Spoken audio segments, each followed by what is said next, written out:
ఎంతసేపు బావా? At least matter ఏంటో చెప్పండి. కాసేపు ఊరుకుంటావా? కేసు గురించా? అడుగుతున్నానుగా, చెప్పండి. మంత్రి కూతురు కావాలన్నావుగా, అందుకే తీసుకొచ్చాను. జోస్ ఎవరు?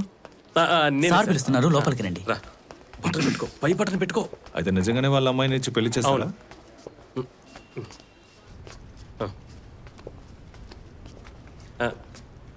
నమస్కారం జేకబ్ సార్. జోషు, నీ బిజినెస్ బాగా సాగుతుందని విన్నాను. ఎవరో మీతో తప్పుగా చెప్పుంటారు సార్. బార్ లైసెన్స్ తీసుకుందాం అనుకున్నాను, కానీ వేలం పాట రాలేదు. పైగా ఊటీలో ఉన్న రబ్బర్ తోట పార్ట్నర్షిప్లో ఉండడం వల్ల వర్కౌట్ అవ్వలేదు. అవన్నీ వదిలేయండి. నేను అడిగిన విషయం ఏమైంది? నువ్వు చెప్పింది ఇతనేనా? స్మార్ట్గా ఉన్నాడు. నా బావ కదా. పోను పోను అర్థమవుతుందిలే. నేను ఏ రోజైతే ఈ సీట్లో కూర్చున్నానో అప్పటి నుంచి మీ బావ ఒక్క నిమిషం కూడా ప్రశాంతంగా ఉండనివ్వాల. మీకోసం ఫోన్ల మీద ఫోన్లు చేస్తూనే ఉన్నాడు. మీకు అవసరమైనప్పుడు మీరు నన్ను ఇబ్బంది పెట్టినంతగా నేను మిమ్మల్ని ఇబ్బంది పెట్టానా? అది మనిద్దరికి సంబంధించిన విషయం. ఇది అతని కోసం కదా. నా కోసం ఏంటి? తనకి ఇంకా విషయం తెలీదు. నిన్ను ఒక పబ్లిక్ ప్రాసిక్యూటర్గా చూడాలని మీ వాడి ఆశ. నన్నా? చూసావా, అతను షాక్ అయ్యాడు. మరి తనకు సిఫార్సు చేస్తే నా పరిస్థితి ఏంటో ఆలోచించావా? చూడు బాబు, రాజకీయ నాయకులందరూ తమకు కావాల్సిన సీట్లన్నీ తీసుకున్నారు. ప్రాసిక్యూటర్ లిస్టులో ఇక మిగులు ఉన్నది ఒకే ఒక్క సీటు. దానికి ఎవరితో పోటీ పడబోతున్నావో తెలుసా? చెప్పావా అతనికి? ఎవరు? అడ్వకేట్ షానియా అబ్రహాంతో షాగుల్ అమిత్తో. వాళ్ళిద్దరికి రికమెండేషన్ పై స్థాయి నుంచి వస్తోంది. వాళ్ళ మధ్యలో నువ్వు. నీ పేరేంటి బాబు? ఎబిన్ మాథ్యూ. నీ పేరు వినగానే అలా కొట్టి పారేస్తారు. మిమ్మల్ని నమ్ముకుని వచ్చాను సార్. ఈ మాట విన్నారుగా అక్కడి నుంచి ఎంత దూరం వచ్చింది. ఇలా కోపం తెచ్చుకుంటే ఎలా? నువ్వు అక్కడి నుంచి ఇక్కడికి బయలుదేరి వచ్చేలోపే అధికార పార్టీ మారిపోవచ్చు. రెండు గ్రూపులకి ఇబ్బంది కలగకుండా పార్టీ వేరే రూటు పట్టుకున్నాడు. ఏంటది? యువకులకే అవకాశం ఇవ్వాలని. సరిగ్గా అప్పుడే నేను మన వాడి పేరుని లిస్ట్ లో ఎక్కించేశా. ఇక ఎవ్వరూ అడ్డుపడలేరు. మీరేమంటున్నారు? అంటే మనోడు నువ్వు అడిగినట్టుగానే గవర్నమెంట్ తరఫున పబ్లిక్ ప్రాసిక్యూటర్ గా ఎంపికయ్యాడు. ఏంటి, నా మాట మీద నమ్మకం లేదా? తిన్నగా చర్చికి వెళ్ళి క్యాండిల్ వెలిగించేయాలి. అది కాదు సార్, నాకంటే సీనియర్స్ ఉన్నప్పుడు నేను అయితే. ఈ మధ్య ఇలాంటి విషయాలలో సీనియారిటీని ఎవరు పట్టించుకోవడం లేదు. ఒకవేళ దీని గురించి నీకు డౌట్ ఉంటే నీ టాలెంట్తో వాళ్ళ నోళ్ళు ముగించేసాయి. నేను చెప్పేది కరెక్టే కదా. ప్రభుత్వానికి ఇప్పుడు కావాల్సింది ఎఫిషియెంట్గా పనిచేయగల యువకులు. నిన్ను నమ్మి ఈ బాధ్యత అప్పగించవచ్చా?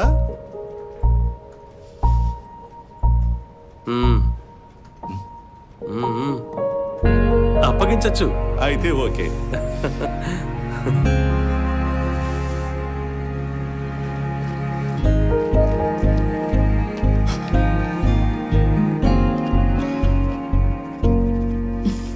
Mister prosecutor. చెప్పండి madam. Congratulations. Thank you.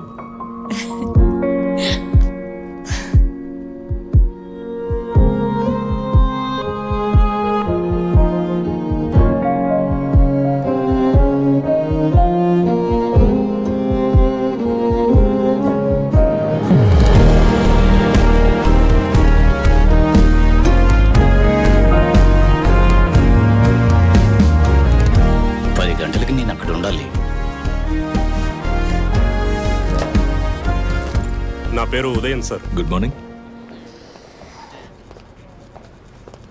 Sir. Bag అదేం పర్లేదు. మీరు ఎన్నేళ్ళుగా ఇక్కడ ఉన్నారు?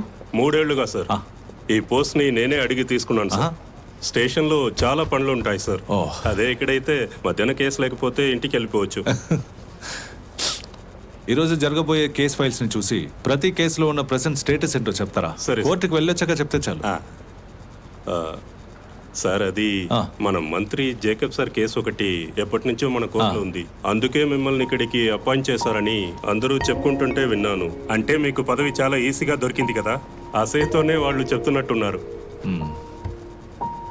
ఉదయ సార్, నేను ఇక్కడికి వచ్చింది ఇంకొకరి కోసం పనిచేయడానికి కాదు. నేను చేసే పనిని చాలా నిజాయితీగా చేస్తాను. మీరు కూడా నేను చెప్పింది మాత్రం చేస్తే చాలు. Yes sir.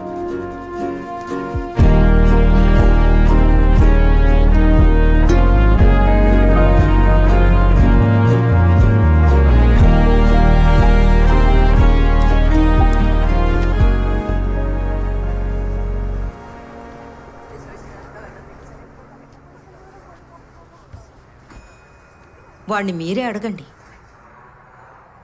ఏంటి, జోస్ నీతో మాట్లాడా? లేదే.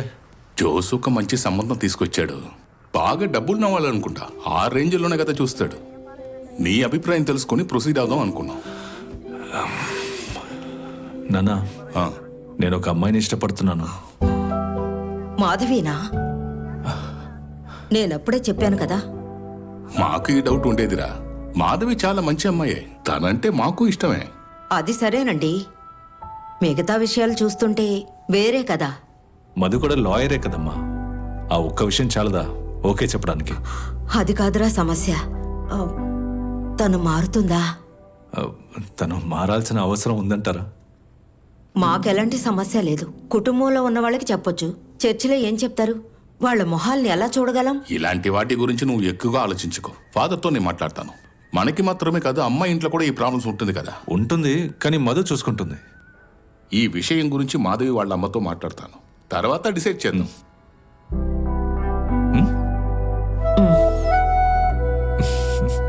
ఎవరిని అడిగి మన పెళ్లి విషయం ఇంట్లో వాళ్ళకి చెప్పావు? ఎవరిని అడగాలంటావు? నన్ను అడగవా? నా పెళ్లి గురించి ముందు మాట్లాడాల్సింది నాతోనే కదా. ఈ టాపిక్ గురించి మనం ఒక్కసారైనా మాట్లాడుకున్నామా? అయినా నేనంతటా నేను వెళ్ళి వాళ్ళతో చెప్పలేదు. ఇప్పుడు వాళ్ళకి చెప్పేవనేది నా ప్రాబ్లం కాదు అబి. ఇలాంటి సిచ్యువేషన్లో పెళ్లి గురించి ఎలా మాట్లాడతాం? నువ్వే చెప్పు. సెటిల్ అవ్వకుండా నేను దేనికి ఒక్క చెప్పను. మనం సెటిల్ అయిపోయాం కదా మధు. నువ్వు సెటిల్ అయ్యావు, నేను నా కెరీర్ని ఇప్పుడే బిల్డ్ చేస్తున్నాను. ఇలాంటప్పుడు పెళ్ళి అంటే నేను అసలు హ్యాండిల్ చేయలేను. పెళ్లి చేసుకోవడం వల్ల నీ కెరియర్ ఏం ఎఫెక్ట్ కాదు. హా, నువ్వు బాగానే చెప్తావు.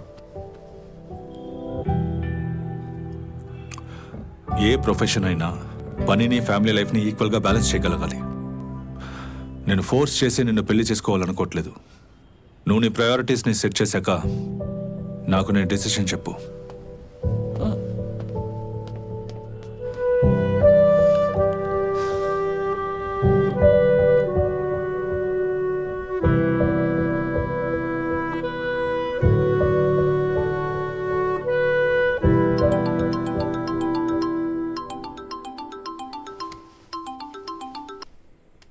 నందోక ఇండియాకి వచ్చేసారా? లేదే, నేను ఇంట్లోనే ఉన్నాను.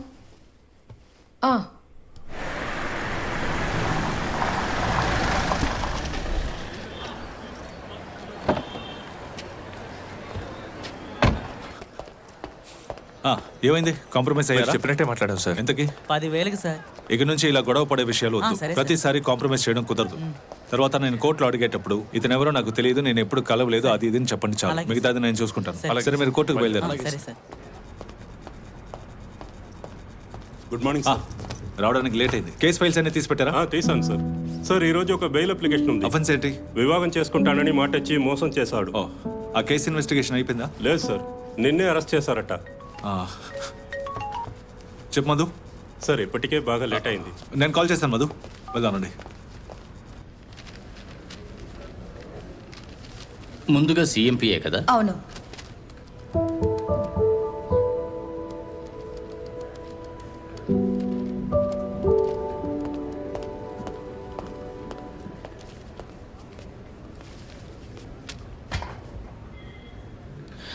ఎపి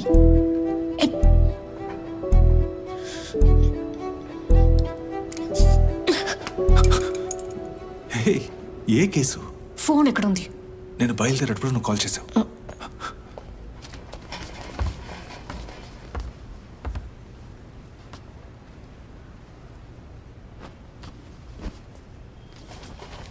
మీదేం case? 375. Okay.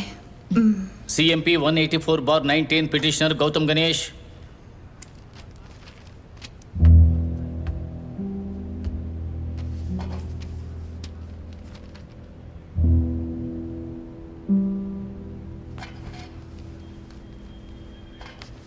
I am for the petitioner, Your Honor.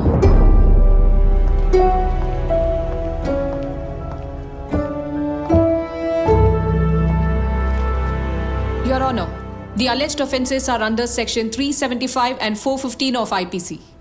Rape under promise of marriage. కానీ నా క్లయింట్ మీద మోపబడింది ఒక falls case. Petitioner is from a well-reputed family, highly qualified and has never committed any offense. కానీ ఈ కేసులో నా client ముద్దాయిని charge చేసిన ప్రతి సెక్షన్ కూడా కరెక్ట్ కాదు, your honour. So The petitioner is entitled to bail, Your Honor.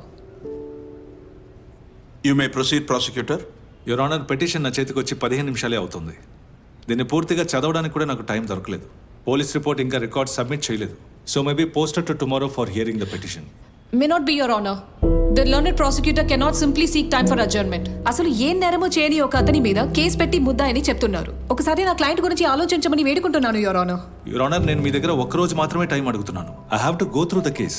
కానీ యువర్ ఆనర్, రేపు సెకండ్ సాటర్డే, ఇంకో 2 రోజుల తర్వాతే కోర్ట్ సిట్టింగ్ ఉంటుంది.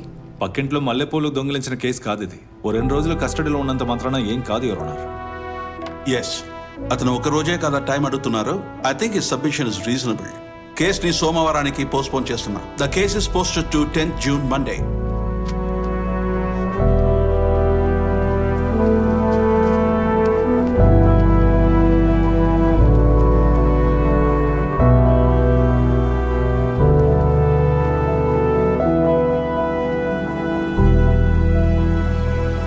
ఏం జరుగుతుందో చూద్దాం. తెలీదు. I'm sorry. అది నీ తప్పు కాదు మధు. నాకు ఎలా చెప్పాలో తెలియడం లేదు. దీని తర్వాత కూడా ఈ కేసుని నేనే కంటిన్యూ చేయాలా? చూడమ్మా, గౌతమ్ కేసులో నువ్వు చూపిస్తున్నంత ఆసక్తి ఇంకెవరు చూపించరని నాకు తెలుసు. ఆంటీ ఎలా ఉన్నారు? ఒకరోజు నేను ఇంటికి వస్తాను. మధు, ఏబీ నువ్వు చెప్తే వింటారు కదా. అతను వింటారని నాకు అనిపించడం లేదు. I'm sorry.